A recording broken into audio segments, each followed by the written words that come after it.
All right, welcome back. So today we are going to be talking about the differences between relations and functions and how we apply our knowledge about relations and then turn them into functions. So without further ado, let's begin. So a relation is a set of ordered pairs. A relation can be in the form of a table, a graph, or what we call a mapping diagram. The domain is all of the x values, and the range is going to be all of the y values. So a relation is just a relationship between our x and y values. That's it. We typically can see them as coordinate points. We can see them within a table that then we can turn them into a coordinate point. And soon we're going to be changing a relation into what's called a function. But before we do that, let's first talk about the different types of relations that we can see. So we have a relation that can be formed within a table. So we have an XY table. You can see our x values are 3, 4, 5, and 6. Our y values are 1, 2, 2, and 3. If we're asking for the domain values of them, that means what are all the possible x values that it could be? Well, within this table, it's only 3, 4, 5, and 6. The range is going to be 1, 2, and 3 because that's all the possible y values. And notice that we did not list the value 2 twice. We don't repeat. When it's asking for the domain or the range, we don't want to repeat. We want to be as concise as possible here. So even though we had the number 2 appear twice within our range, we're not going to repeat it. We're only going to write 1, 2, and 3. We also have what is called a mapping diagram. And a mapping diagram looks like two ovals with arrows coming from the left going into the right. The left-hand side is going to be our domain or our x values. The right-hand side is going to be our range or our y values. And these arrows tell us that the number 7 would go to 3. So it relates to 3. So the x value of 7 would relate to the y value of 3. The x value of 5 relates to the y value of 6. The x value 2 relates to the y value 7. The x value 0 relates to the y value of 10. So our domain, again, are all of our x values. So it's 7, 5, 2, and 0. The range is going to be 3, 6, 7, and 10. Typically, we like to have it in order, but we don't necessarily need it in order for right now when talking about relations. That's what's called a mapping diagram. Finally, we have what you're probably used to the most, is looking at a range from a graph. Now, what we need to identify first is it continuous or is it discrete? Is it a continuous graph or is it a discrete graph? And if we look at it, you know that there's a lot of dotted lines, so it can get a little bit confusing. So I'm going to highlight this line for us. It starts right here and it ends right there. So the highlighted blue line is what we're going to be referring to. We want to find all possible x values and all possible y values.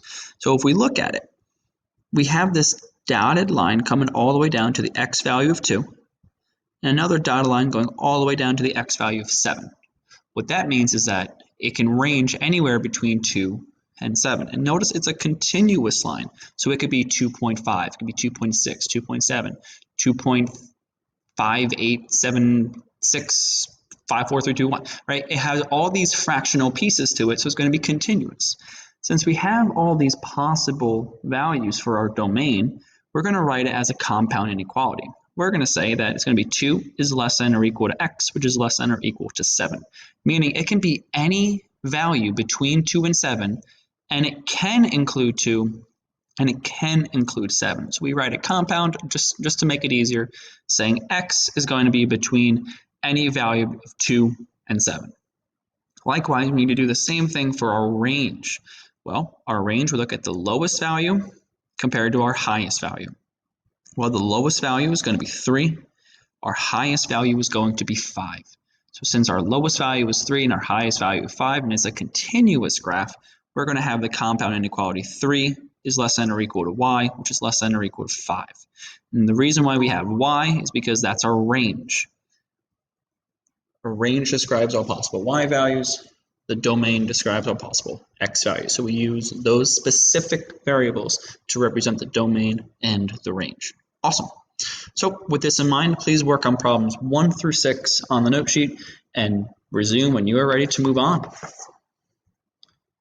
Alrighty, folks. So here is when we talk about what's called a function.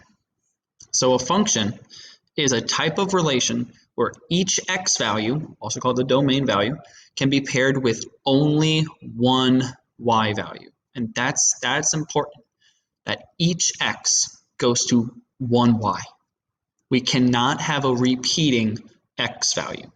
You can have a repeating y value, that's totally fine, but we cannot have a repeating x value. And let's go between differences between a function and something that's not a function. On the left is going to be a diagram describing functions.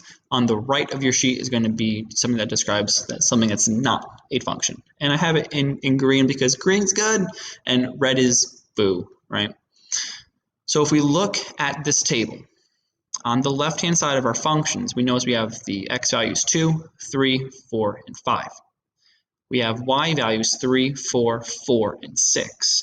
This will be a function because there's no repeating x value.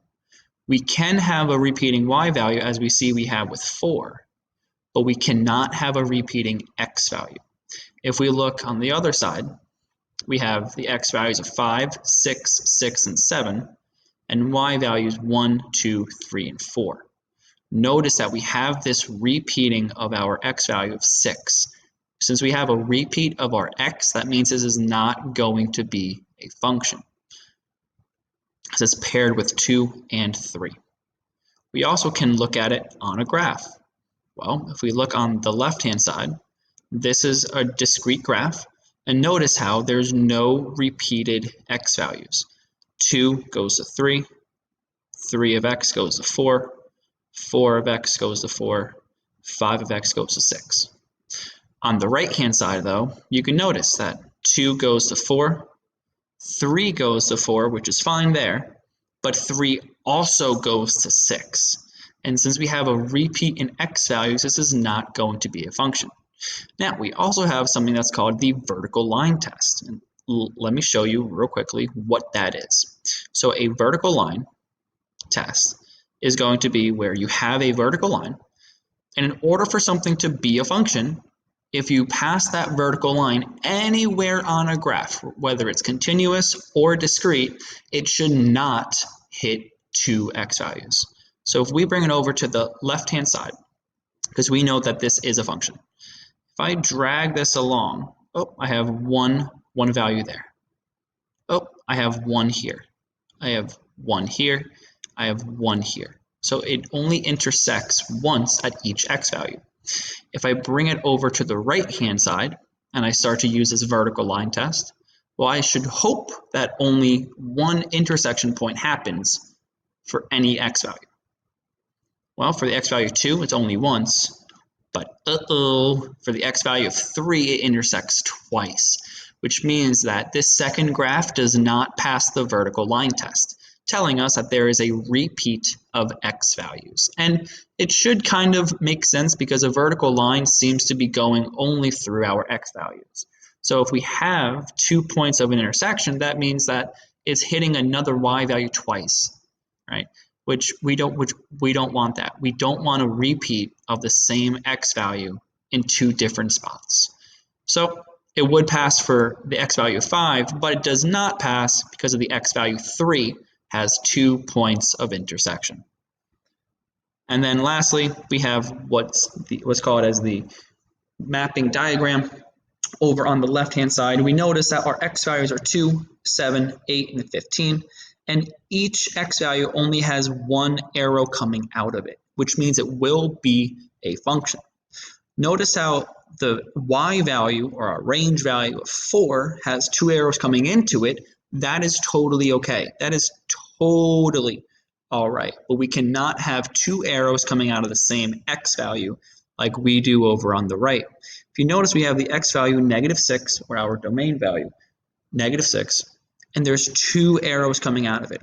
That means that -6 is paired with 7, and at the exact same time, it's paired with 10, meaning that there is a repeat of our x values, meaning this is not a function. All right, folks, great job. If you have any questions, please let me know, but please work on problems 7, 8, and 9 on the guided notes. If you do have any questions, please jot them down, and I will see y'all soon. Have a good one.